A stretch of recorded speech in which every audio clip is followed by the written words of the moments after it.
Welcome. Today we're going to be looking at the GT4000ESI, which is an electric start silenced inverter generator. This machine is perfect for situations from medium-sized off-grid backup through to tradespeople who want a mid-sized machine that can run most tools. In the last year, New Zealand has seen some big weather events, which has left many people without electricity. For those looking to avoid this situation in the future, the GT4000 has been a top seller. With 4,000 watts peak power, this is the right machine for people who want a portable, quiet generator that has enough power to run fridges, washing machines, and most household items. For those that need more power, now's a good time to mention there's also the GT6 and 8000 machines, which I'll cover in other videos. I own a GT4000 myself. I purchased this just over 2 years ago, and I've used it for backup in our off-grid home. I noticed straight away that when I connected it to our solar inverter, how smooth the power was.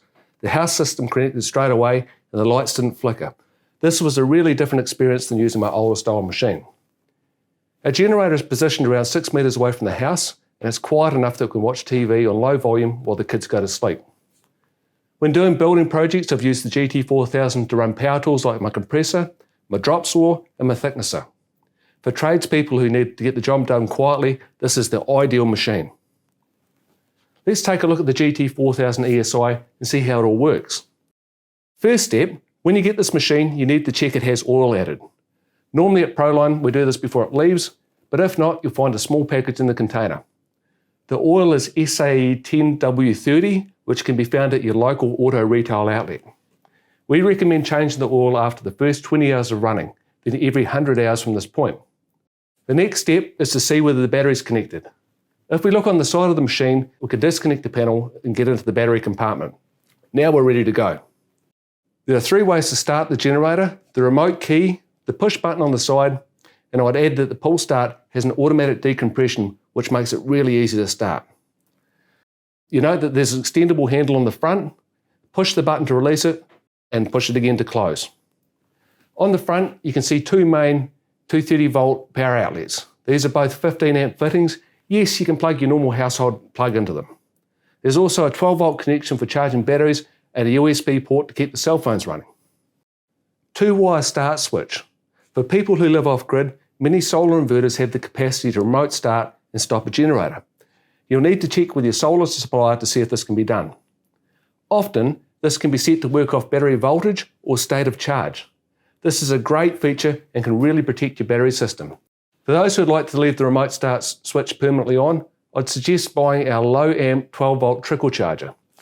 This runs from 230 volt power back to the front of your generator and keep your GT topped up and ready to go. Another really neat idea is the ability to hook 2 of these machines together to get some serious power. You'll see that the terminals on the top are called parallel operation. Should you wish to do this, you can make contact with us or talk to your local Sparky. Eco switch. This is a handy feature for situations like watching a long movie when no other appliances are running. Here you don't need big power and you want a quiet generator which can tick away in the background.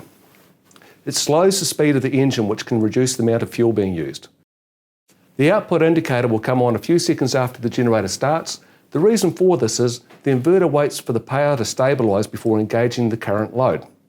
Should your appliances draw more current than the generator can give, the overload alarm light will come on and the output of the generator will stop. This is a safety feature to protect you and the machine. So now we're outside, we're going to have a look at how the GT runs. What we're going to do is we're going to use our push start button and we're going to measure the decibel reader 1 metre away from the machine.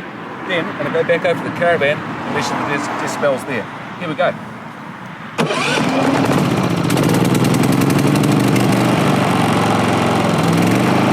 Currently we're at 70 decibels at 1 metre away. Let's go and check out 10 metres.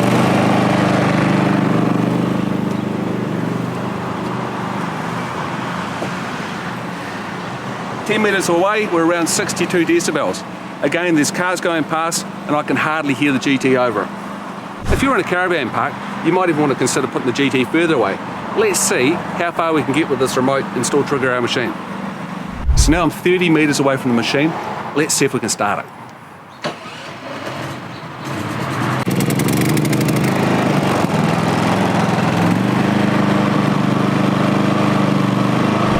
So now at 30 metres away, I've got the machine running.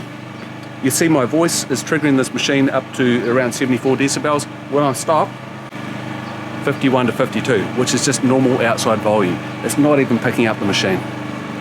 Now let's check out what we've got in the box. Spark plug spanner in case it gets fouled. 12 volt battery charging cord, which connects into the port up the top here. Oil and oil filler tube. Our 2-wire start connection. This goes into the port on the front. Again, 2 wires running to your solar inverter if you choose to use that.